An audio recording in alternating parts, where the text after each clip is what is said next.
So ఇక్కడ ఒక ఇది నా దృష్టిని ఆకర్షించిన షెల్ఫ్, ఎందుకంటే ప్రోటీన్ ఆర్గ్యుమెంట్ చాలా ఎక్కువగా ఉంది. అందరూ ప్రోటీన్ కావాలి ఇప్పుడే అన్నాం మనం. ఇదేంటి మీరు ప్లాంట్ బేస్డ్ అంటున్నారు, వెజిటేరియన్ అంటారు, మీకు ప్రోటీన్ ఎక్కడి నుంచి వస్తుంది అనేసి. ఇవన్నీనండి రకరకాలు చూసారా, రాజ్మా, చిత్రా రాజ్మా, కాశ్మీరీ రాజ్మా, రెడ్ రాజ్మా, వీటిలో ఏదైనా ఒకటి బెటర్ ఉంటుందా, ఇది బెటర్ దెన్ దట్ అని అలా ఉన్నా ఉంటుందా? చెన్నా ఉంది, కాబులి చెన్నా ఉంది, బ్రౌన్ చెన్నా ఉంది, స్కార్లెట్ బీన్స్ ఉన్నాయి. ఇవన్నీ మనకి మంచి మంచి భూముల్లో పెంచిన లెగ్యూమ్స్ అన్నమాట. ఎక్కడ పెస్టిసైడ్స్ లేకుండా, పెస్టిసైడ్స్ అన్నవి లేకుండా మనం ప్లాస్టిక్ వాడాల్సి వస్తుంది. My apologies. కానీ దీంట్లో చాలా ప్రోటీన్ ఉంటుంది. అదే కాకుండా మనకి అన్ప్రాసెస్డ్ ప్రోటీన్, మనకి ప్రోటీన్ కావాలి అని చెప్పేసి చాలా మంది ప్రాసెస్డ్ సోయా చంక్స్ అని అది ఇది తింటూ ఉంటారు. సోయా బీన్స్ తింటాం ఒక రకం. ఇప్పుడు మనం కూడా ఇక్కడ టోఫు తయారు చేస్తాం. ఏంటి, non GMO organic soya beans తోటి మనము టోఫు తయారు చేస్తాం. అది న్యాచురల్ గా తయారు చేస్తాం. అది good processing, right? Highly processed, ultra processed, unnaturally processed is the problem అన్నమాట. ఇలాంటి లెగ్యూమ్స్ సైన్స్ ఇది చెప్తుంది, జాగ్రత్తగా వినండి. ఎందుకంటే రోజుకి 1 కప్పు ఉడకబెట్టిన తర్వాత 1 కప్పు తింటే మీకు లాంజివిటీ పెరుగుతుంది, 10 ఏళ్ళు పెరుగుతుంది అంటున్నారు. సైన్సే చెప్తుంది, చాలా మంది నిపుణులు కూడా చెప్తున్నారు. సో మీరు నాకు కడుపు ఉబ్బుతుంది అది ఇది అని చెప్పేసి తింటాం మానద్దు. కడుపు ఉబ్బకుండా ఎలాగా చేసుకోవాలన్నది మంచి పాయింట్, చాలా మంచి పాయింట్. గ్యాస్ వస్తుంది నాకు తింటే అంటారు. ఎగ్జాక్ట్లీ. సో గ్యాస్ రాకుండా ఉండాలంటే మనం దాన్ని ఎలాగా వాడుకోవాలి. అందుకే మన యూట్యూబ్ ఛానల్లో నేను బాగా ఎక్స్ప్లెయిన్ చేస్తూ నేర్పించాను. అక్కడ ఎలాగైతే నానబెట్టుకోవాలి, ఎలాగైతే కుక్కర్లో ఉడకబెట్టేసేయకూడదు, దానికి కొంచెం నొరగ వస్తుంది అది తీసుకోవాలి, ఇవన్నీ మాట్లాడుకున్నాం. ఎందుకంటే ఆ నొరగలో యాంటీ న్యూట్రిషన్ ఉంటుందని, ఫైటిక్ యాసిడ్ అన్ని తీసేసేయాలి. ఆ నొరగ అది మీకు గ్యాస్ కాస్ట్ చేస్తుంది. అలాగని చెప్పేసి మీరు తినటం మానేయద్దు, నేర్చుకోండి సరిగ్గా ఉండటం. ఫైబర్ కూడా ఉంటుంది కదా, బోల్డ్ అంతా ఫెంటాస్టిక్ ఫైబర్. మీరు ఒక విషయంలో చెప్పేసేయండి నాకు ఈ హెల్త్ గురించి, అంటే ఆ ఫైబర్ గురించి మాట్లాడేసి మనం షో క్లోజ్ చేసేయచ్చు. అంత మంచిది ఫైబర్, మీరు అంత మంచిది. మన గట్ ఇష్యూస్ వింటున్నారు కదా, గట్ ఎంత ప్రాబ్లం ఉందనేసి. మీకు గట్ హెల్త్ బాగుండాలంటే మీకు ఫైబర్ ఎక్కువ ఉండాలి. అది మనం గట్ హెల్త్ గురించి ఇంకా ఎక్కువ మాట్లాడుకుందాము. బట్ సింపుల్ గా చెప్పాలి అంటే నీకు గట్ బాగుంటే మైండ్ బాగుంటుంది, మైండ్ బాగుంటే నువ్వు డెసిషన్ సరిగ్గా తీసుకుంటావు, చాయిసెస్ సరిగ్గా ఉంటాయి. ఈ కాంబినేషన్ బాగుండాలంటే నీకు ఫైబర్ ఉండాలి. ఆ ఫైబర్ ఉంటే నీకు ఎలిమినేషన్ కూడా కరెక్ట్ గా అవుతుంది. So you're at ease in body, mind and in the gut, that's in the spirit. That's amazing. So 2 major things అయ్యాయి. I just want to ask you, ఇవన్నీ ఉన్నాయి కదా, ఈ పీనట్ బటర్లు, హల్వా స్ప్రెడ్లు, ఇవన్నీ ఎంత మోతాదులో తినాలి? ఇవన్నీ ఏంటి? ఓకే, సో ఇప్పుడు ఇది ఉందనుకోండి, సెసమి తహిని బటర్ అన్నాం, అంటే నువ్వులతో చేసింది.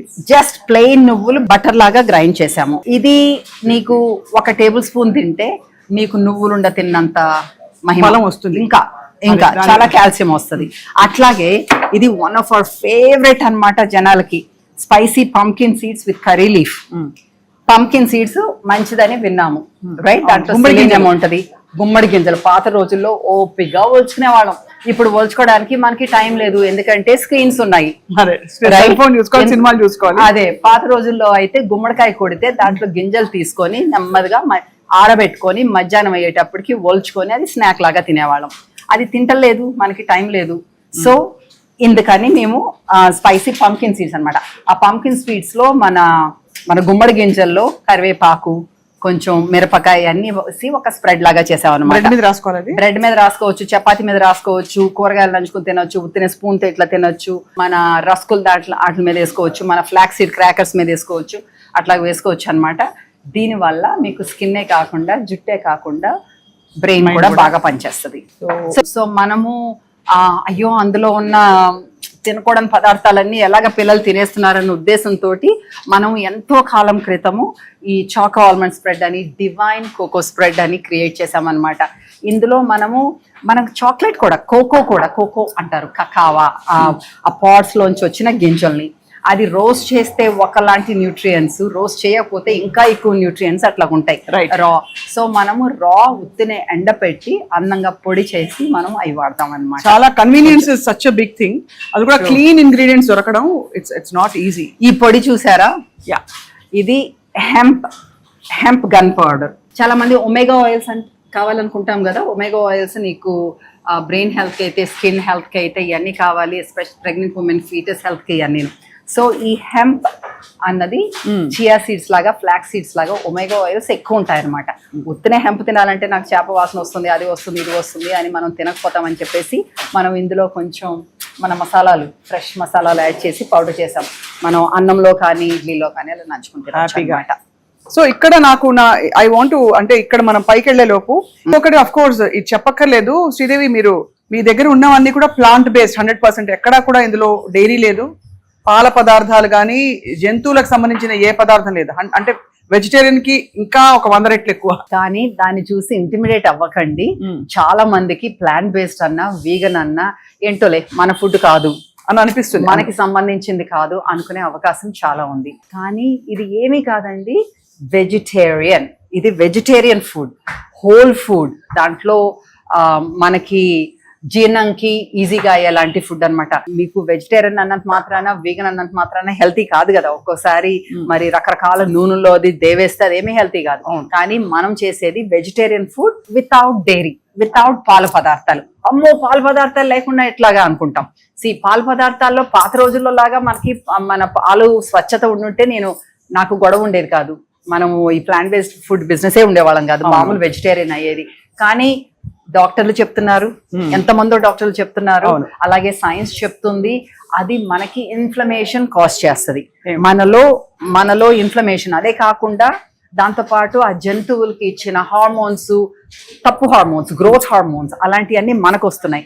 అందుకే పిల్లలకి ఎర్లీ ప్యూబర్టీ వచ్చేస్తుంది, స్కిన్ కండిషన్స్, రకరకాల ప్రాబ్లమ్స్ వస్తున్నాయి. ఉమెన్ కి పీసీఓడి అని, ఆల్ కైండ్స్ ఆఫ్ ప్రాబ్లమ్స్. ఆ ఒక్క డైరీ మీద కాకపోయినా డైరీ చాలా పెద్ద విషయం అన్నమాట. రైట్. ఎందుకంటే మనకి ప్రోబయోటిక్స్ కావాలని పెరుగు తినమంటారు, కాల్షియం కావాలని పాలు తాగమంటారు. బట్ అవన్నీ అపోహలు. ఇప్పుడు సైన్స్ ప్రూవ్ చేసిందని చెప్పేసి ప్రముఖ డాక్టర్లే చెప్తున్నారు. You had a vision actually అప్పుడు 15 ఏళ్ల క్రితమే, అంటే ఇవన్నీ సమస్యలు రాబోతున్నాయని. ఇప్పుడు అంత incidents of all these issues చాలా రైజ్ లో ఉంది. అవును, మనకి నాకు తెలుసు, నువ్వు చూస్తుంటే నువ్వు సరిగ్గా తింటలేదు, అందుకే కదా అసలు మొదలు పెట్టాను. లేకపోతే ఇక్కడ ఉండాల్సిన, అంటే అలా ప్లాన్ తో కాదు. సో అనుకున్నట్టుగానే జనాలు కష్టపడుతున్నారు, అనుకున్నట్టుగానే దాంట్లో అవగాహన పెరిగింది, అవేర్నెస్ పెరిగింది. అన్నిటికన్నా మోస్ట్ ఎక్సైటెడ్ ఏంటంటే ప్రముఖ డాక్టర్లు, ప్రొఫెషనల్స్ ఈ విషయం గురించి మాట్లాడుతున్నారు. అది తీసుకున్న 10 మందికి తెలుస్తుంది. రైట్. నాలాంటి వాళ్ళు ఒకళ్ళు చెప్తే ఎంత దూరం వెళ్తుంది? డెఫినెట్ గా ఐ థింక్ చాలా దూరం ఇప్పటికే వెళ్ళింది. బట్ మిగతా ఫుడ్ గ్రూప్స్ అన్ని చూసిన తర్వాత మనం కూర్చుని నింపాదిగా బోల్డ్ విషయాలు మాట్లాడుకుందాం. సో ఇప్పుడు మన బేకరీ ఉందంటే, ఇప్పుడు బర్త్డేస్ ఉన్నాయి అనుకోండి, కేకులు కావాలంటారు. దీంట్లో మీరు ఊహించని కూడా ఊహించరు. దీంట్లో హోల్ వీట్ ఫ్లవర్ ఉంది, మైదా లేదు. ఓకే. ఆఫ్ కోర్స్ మనం షుగర్ అది వాడడం కాబట్టి అయి లేదు. దీంట్లో ఇంకా గుమ్మడికాయ కూడా ఉంది. గుమ్మడికాయ? కేక్ లో గుమ్మడికాయ? చాక్లెట్ ఉంది, raw chocolate, pure chocolate. Antioxidants ఉంటాయి దాంట్లో, ఎన్నో రకాల న్యూట్రియంట్స్ ఉంటాయి. మనం ఎప్పుడు అంటుంటాం కదా, చాక్లెట్ లో ఆనందమైడ్ అని ఒక కెమికల్ ఉంటది, అందుకే దాన్ని ఆనందం ఇస్తుందని. So it's not a false thing. నిజం చాక్లెట్ తింటే మీకు ఆనందం కలుగుతుంది. అందుకే డార్క్ చాక్లెట్ తినాలి, ఎక్కువ షుగర్, ఇంకా మళ్ళీ అందులో మిల్క్ సాలిడ్స్ లేకుండా. సో దాంట్లో డార్క్ చాక్లెట్ ఇంకా స్వచ్ఛమైన ఇంగ్రీడియంట్స్ ఉంటాయి అన్నమాట.